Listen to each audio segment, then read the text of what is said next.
obsessively. All right, and for this week's secondary review, I'm going to share my thoughts on Blitz, which is the new Steve McQueen movie, written and directed by Steve McQueen. It is in limited release in theaters, I believe, but it is going to premiere on Apple TV Plus tomorrow, as of this recording, on November 22nd. So the premise, according to IMDb, is the stories of a group of Londoners during the German bombing campaign of the British capital during World War II.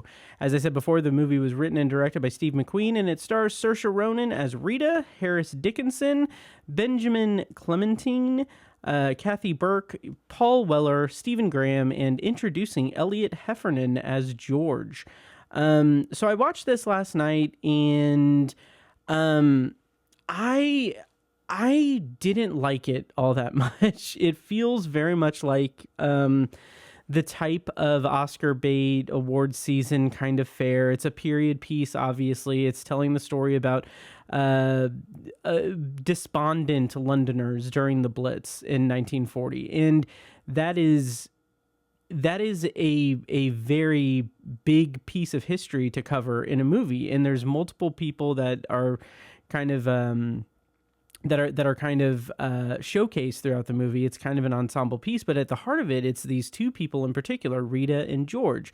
Rita is a single mother of George. George is a child. And as you kind of heard in the clip I played from the trailer, basically she sends him off to like school or to some like establishment where he will be away from London during the Blitz, during like this horrifying thing that's happening. So she does this to protect him, and then over the course of the journey, he decides to nope out of it, and he just basically jumps off the train, and then the movie is divided between her journey as a person in London working and trying to live while, the threat of Nazi bombs are falling every moment that, you're awake. And then the other part of it is George trying to find his way back home. And there's a lot of good drama there. There's a lot of good, ideas of drama there, because a lot of it is due to there's this whole thing where George, the way that they leave things when George leaves is not in a good place. Like he's upset with his mother. His mother's trying to get him to say goodbye and to acknowledge her. He doesn't. So there's this rift between them. And the underlying factor of that is this could be the last time they ever see each other alive, because the bombings are happening. She could be dead at any moment, and she's sending him away to be free, to be safe from the war. But because he's a kid, like a 9-year-old kid, he doesn't really understand that, or he doesn't really factor that into his leaving. So there's some good characterization at play there, but it feels like overall the movie kind of squanders that, or doesn't do as good of due diligence of that work on characterization as it could have or should have. And that is such a bummer to me, because I like Steve McQueen, what I've seen of his work. I thought Widows was fine, but 12 Years a Slave is incredible. And I feel like this movie is structured in a somewhat similar way to 12 Years a Slave, in that George is he's someone who, as he's going through his journey trying to get back home, he meets several different people, and he encounters several different people, kind of similar to in 12 Years a Slave, where you have him meeting people along the way in varying levels of trustworthiness or horror that can come about from that. And so George goes on kind of a similar journey, but it just feels very hollow. It feels very it doesn't feel like there is much of a connective tissue between these characters that he meets, and a lot of it is fleeting encounters with a group of kids that he meets, and then they part ways when they get to a certain leg of the journey. And I get that as this representation of this mosaic of London during the Blitz, but there's such a hollowness to those characters that he encounters that it doesn't really feel that like it doesn't carry as much magnitude as it could, as in terms of the dramatic element of it. And I think part of that is also due to the fact that it's splitting up between Rita and George. Rita has somewhat of an okay life, I guess, in London during the Blitz. Like, she's working, and there's a lot of like uprising around among her peers, and there isn't enough like substance to that, though. There isn't enough of like substance to the drama that plays out. It's mostly just she's living day to day, and it's not even until probably like an hour or so into the movie that she's even told or notified that her son didn't make it to his destination. And so like that could have been such a good, strong like vessel for drama to play out, but it kind of doesn't do anything with it either. Another shortcoming of it, I feel, is that this movie's PG-13, and I don't need it to be uber violent or very like aggressively like horrific in terms of the war footage or anything. But one of the things that I found so compelling and horrifying and something that made 12 Years a Slave stick with me so much was that just unrelenting just horror of what happens to that character and what happens to that person. And here there are like, I would be curious to know if Steve McQueen intentionally shot this for PG-13, or if it was like something that like Apple was like, hey, you know, we're trying to do like award stuff, you know, maybe make it a little bit more broad to a wider audience and make it PG-13. I don't know what the case is. I don't know which way the pendulum swung on that front, but I do think that it just feels like Steve McQueen was kind of sleepwalking through this, or sleepwalking through this movie, or just kind of not doing much in terms of like what could have been done to necessitate the drama that's unfolding. And if it was something that he was pigeonholed by the rating that was intended for it, that is another can of worms and everything. But there's one sequence that's pretty excellent in terms of conveying the emotional horror and fear and terror and just tragedy of like the Blitz and it just taking out like civilians and people, like just regular citizens of London. Like there is at least one sequence that I found really compelling and really well done, and that involves basically showing us like a before and after of a bombing.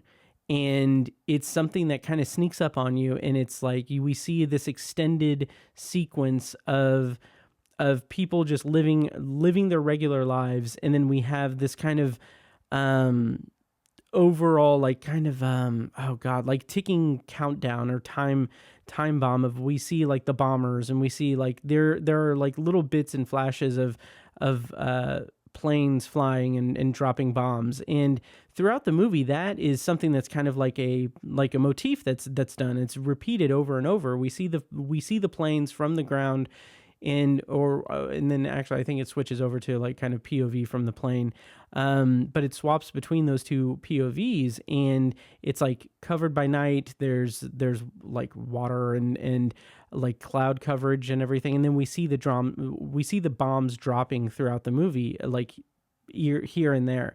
But like most of the time we don't see like them actually landing or them actually detonating. We just see the bombs. It's this kind of like repeated visual thing where it's like, this is something that's happening every day, every night.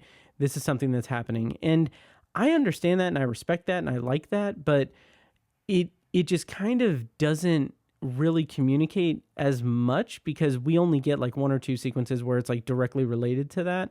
At least from what I can remember, it just seemed a little bit, I don't know what the intention was, but that one sequence where it does work in its favor is where we see the before and after of what one of the bombings, and it's powerful. Like that alone is an incredible just short film.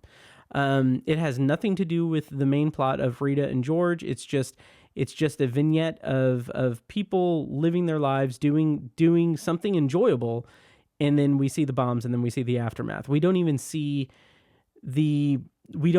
like the wreckage or the carnage of the bombs detonating from the POV of where they are. It was really effective. And I will say that it does tie into the story of George and Rita, because like it transitions over to George being in that place, like immediately, not immediately after, but because of where he is in the story, he finds himself in the wreckage of that. And it's just a jarring kind of transition from seeing people in this place doing their thing, and then we see the bomb, and we see the effects of the bomb detonating on the ground from the POV of the plane, and then it transitions to later where George is there. That whole thing is really, really good and compelling, but unfortunately there isn't enough connective tissue between the different points of George's journey throughout the movie to really make it hold your attention, really. That's like the sharpest version of that. That's the sharpest example of that, being a connective tissue of George going through his journey to try to get back home. But like everything else is just like, okay, he runs into someone they prove to be maybe not very trustworthy, or they prove to be trustworthy, but then they're gone before he can really forge a bond with them or anything, or what have you. And that's all well and good. Like that is an intentional thing that Steve McQueen does in this movie, but it's also something that just doesn't really connect in a wider scope. And because of that specifically, when we get to the end of the movie, which I won't spoil or anything, but when we get to the end of the movie, it just kind of feels unearned. It feels more like the movie is just ending rather than reaching a point of emotional resonance for the audience, because even though we followed this character and we followed these characters throughout the movie, it just feels like, okay, well, now they're at this point, and now the credits are rolling. It doesn't feel like a big emotional moment when it should be. It absolutely should be.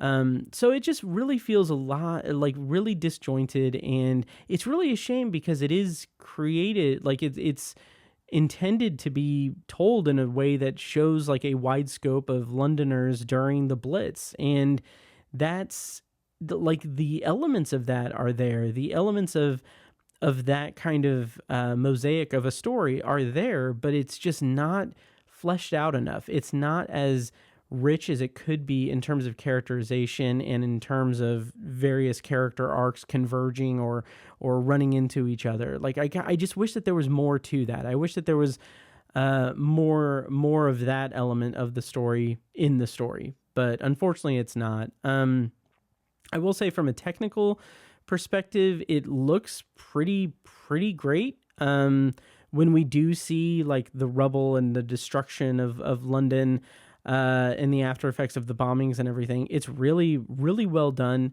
And it looks great. There's a lot of really good usage of lighting and cinematography in nighttime sequences where we see, like, the opening of the film opens with a building just burning at night, and people trying to get like a fire hose under control to take out the fire.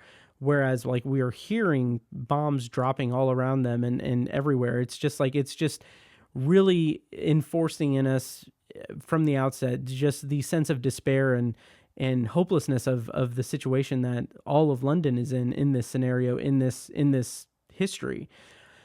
But unfortunately, it doesn't really carry that momentum that much, when I feel like it really should try to carry that momentum. Like, there's a long stretch of time where it's just a lot of people meeting each other and a lot of people like organizing and talking to one another, and like there's some good plot and narrative elements to that. But when you have it set up as somewhat of not just a series of vignettes, but like when you have this dual narrative of Rita's story and George's story as they're separated and they're apart, when you have that element of the movie, like it draws your attention in two different points. So when one point of your attention is on a cast of characters that people are interacting with, while the other is a cast of characters that another person is interacting with, the sum of those parts equals something that just isn't isn't that compelling when it really should be, and it isn't as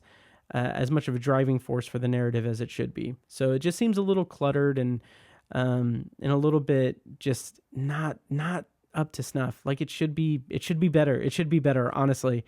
So I think that's all I really have to say about Blitz.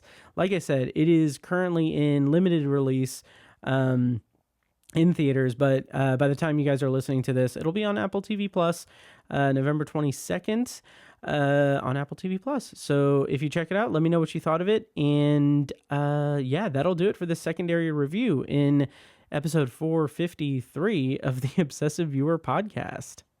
Looking at all my eyes can see, they tell me I view obsessively.